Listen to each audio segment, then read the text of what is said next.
Hello friends, welcome to another video. In today's video we are going to talk about something which is not very commonly we all use. Um, I think I already given a snippet about this, is talking about the mixed granularities.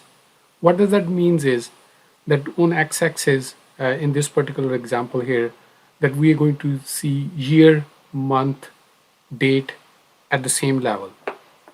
Of course, it does not make sense to see a data, the year level data, compare it with the date level data or month level data.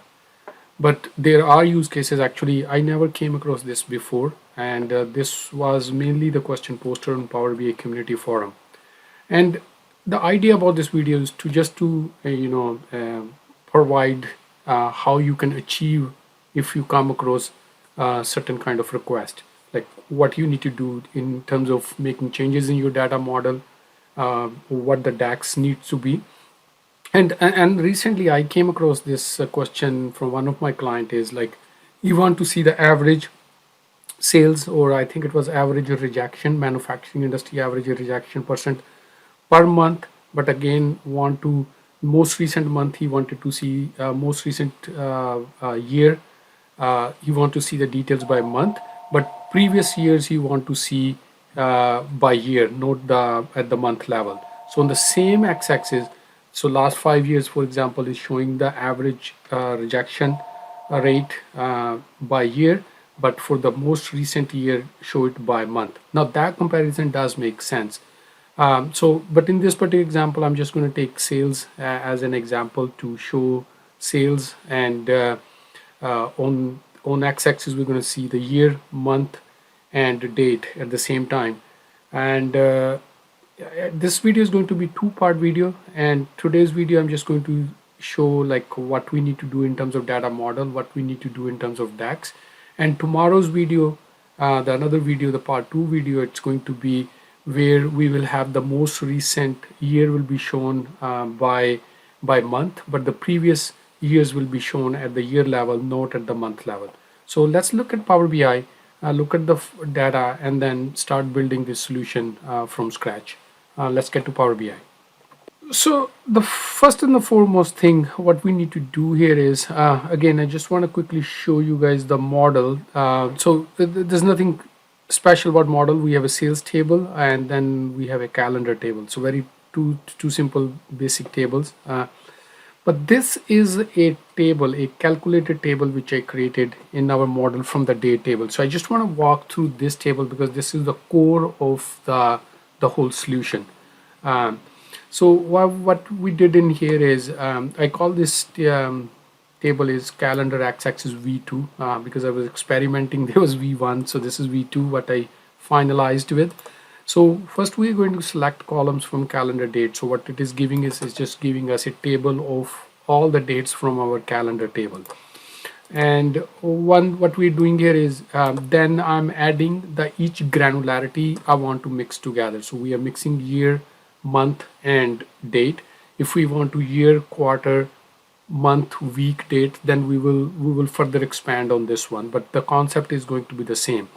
And so, but in this particular solution I'm using year, month, and date. So what we're doing here is, first I'm creating this date table variable is contains all the dates from our calendar table. Now this table with dates, I'm adding few columns to it. So what those columns are, first of all, the first column I'm adding is display date. So that, because the month and the year are not in the date format, right? So we need everything in the format what we want to show on the x-axis. So the display date is what we are going to show on x-axis. So in first case what I'm doing here is I'm adding column to this date variable. So display date, again, display date is what will be shown on the x-axis. And so formatting the date MMDDYY. The reason why we are formatting, because in month case it is going to be April 2020 or May 2020. So everything will be on x-axis will be converted to the text format. So here I'm converting the date into MMDDYY. And then display date sort. This is really critical. So how we want to sort. So sort by another column. We all seen that how we do that, like in January, February, March. If we want to sort the month, we sort it by the month number.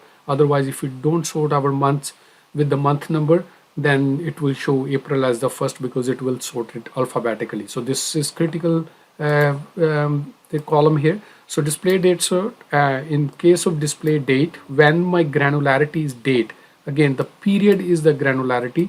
So this is the first table I'm creating, is a date table with all the dates, and the granularity is the name. This is the name of the granularity. Period is called date, and the period sort is 1. So this date column, I'm going to sort it by this is my sort call order, because this is again sort by. So there's two sort by columns going on in here. So display date, and then we have a how we are sorting our display date. So that is YYMM, and then what is the granularity and how we are sorting the granularity. Now this is our date table. The next one is date table with month. So what we are, again, I'm taking the date table. So the display date in case of month, what we're doing it is we're showing is MMMYY. So April 2020, May 2020. But when we are sorting this display date with YYYMMM, because we want it to be sorted correctly, January 2020, February 2020, March. So this is how we are sorting it. And then of course the granularity for this particular table is month, and we are sorting it, the period sort is 2. It should have been 2, but anyhow, this is the next number, so that's what it is. And then we have a table with year. So what we're doing in here is, so we have a display date, again for the year we are only showing the year, like 2010, 2011. And then how we are sorting this, of course year is sorted by year, and then this is the granularity is called year, and then the period sort is 4. And now after this, what we did is, so I create all combine these together, union, that is like all these 3 tables become a one giant table called final date table. So once we have this final date table, that's what it looks like. Let me just quickly show you. So this is what the table look like. So if you look in here, let's look at each granularity one by one. So when I select date, so I have all the dates. So my display date is going to what the column on x-axis is going to be, and how this column, this display date column is going to sorted by. So that's how this is getting sorted by, because now this is a text. So we need to make sure we are correctly sorting it. Now if I go to the month level, just to quickly show. So if I go in a month level, let's pick 1 month. So this is how the, let's pick 1 month here. Let's pick April 2020. So what we have is, so our granularity is period is month, and then our display date is what we're going to show on x-axis, and it contains April 2020, 2010 contains all the dates from 1st April to 30th of April, and this column April 2010 we are going to sort it by this particular column. And now let's go, and the granularity is sorted by period sort. So now let's go to another column, let's see year. So that's our third granularity in here, clear filters. And if we go to year, so let's pick 1 year here just for the sake of testing. So that's 2010. So what we will have, we have all the dates for 2010, which is 365 dates, and then we have this is what we're going to show on x-axis, and this is how we are sorting this particular column. So year is sorted by year, and this is how we are sorting the granularity. So this is how once this table is built, that's like a 50% job done. And again, this table does not have any relationship with any of the table, and this will independently disconnect a table. So here you go. What I did in this one is I'm going to remove this. So if we look into this, I put the slicer just for the sake of testing this. I put the slicer. I'm going to change this slicer to no to the button. I don't enjoy it much, so let's put it vertical. So if we look into options, what we have here is date, month, year, and let's turn on select all, so it's easy. Okay, so if you look into the table here, let me make it a little bigger. The size of the grid is going to be, let's make it 14. Okay, perfect. So if you look at the table now, like if I have sorted by let's pick one only, month. So if I use my period month, and now the display date is, as you can see, it's sorted correctly, January, February, March. So when I select the period, my granularity month, this is what I get, and this is the display date sort. That's just to show how this is being sorted.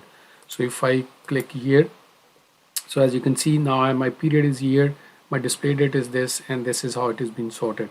And if I go to date, and of course my period is date and the display date is each date of the year, and then display date sort. So this is what the raw table look like. So it's sorting correctly. If we pick all these columns, and so now we have all the mixed granularity in here. It's currently sorted by period, and that's why how we are seeing it. And so let's look into what the measure is going to be look like. So how we're going to make it work.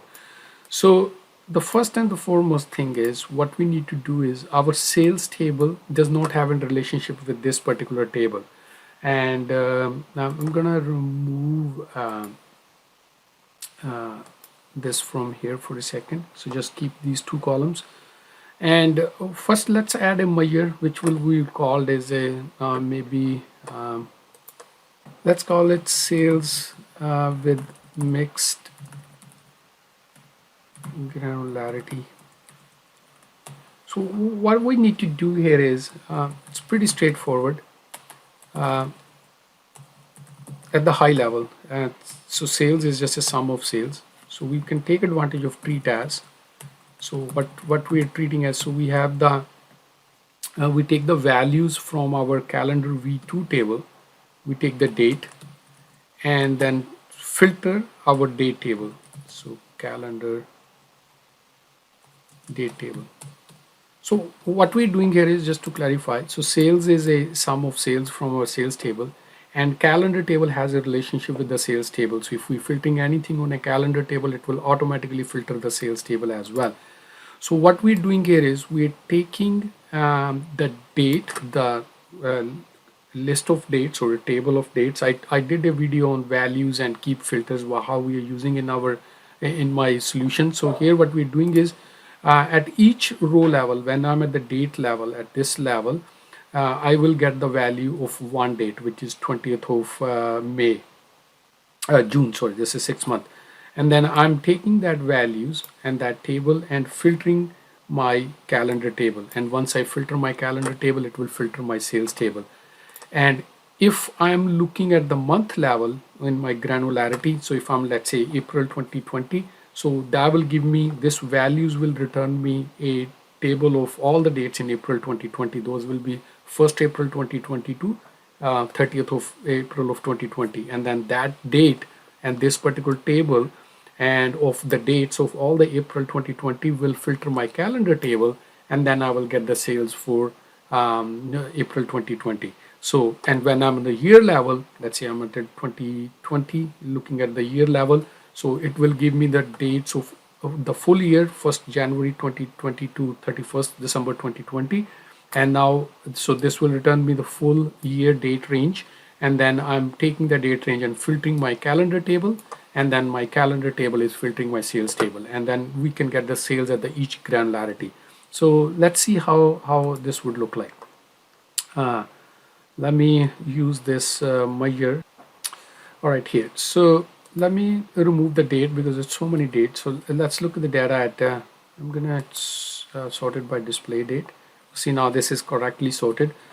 So when we are in year 2020, so I'm getting the year 2020 sale, which is 44,000, because there's only 1 month sales in year 2010. So my month is December 20 same sales. So like when we are in year 2011, what we're seeing is, we're seeing the sales of year 2011, which is 7.2 million. And then this is the breakdown by month for that 7.2 million. And then when we are in year 2012, we are getting the sales of year 2012, 6 million approximately. And then this is the breakdown. And then if I can go further down to the date level, so let's remove year for now, just to test it. So let's see. So for example, we are in month February 2012, so the sales is 519,000. And then this is the breakdown of this $500,000 sales by date. So now I'm getting the sales at my each granularity the way I want it.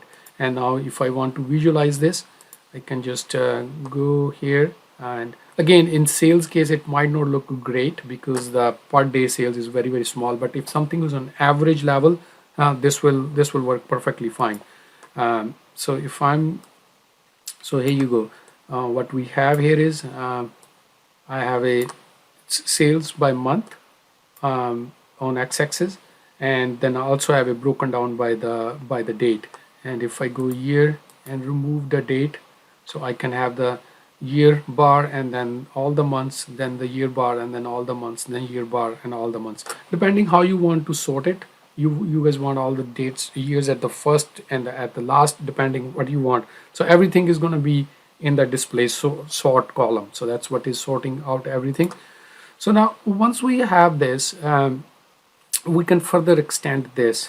One other use case I want to show here is, so this is working as expected. Now I can pick date and month, and everything is working. So this is what I can make a combination. I can have a year and let's say I want year and I want date. So 1 year and then all the dates of the year, which doesn't make any sense, but still, if you really want to do something like that.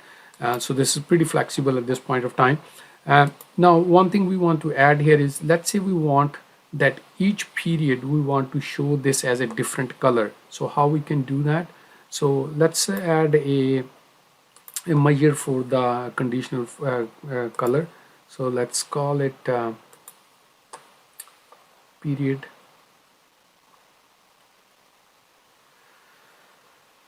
All right, so let's call it a period color. So we can simply say here is what is the selected period. So that would be, you can use the max function from v2, and then we can have a use switch selected period. If it is year, let's say I want it to be red. If it is a month, I want it to be green. And if it is a otherwise, let's say the last one is a date. So let's say I want it, I leave it as it is because that will be the default color, which is blue right now. But if I want to define my own, I can do that. So if I click on this one,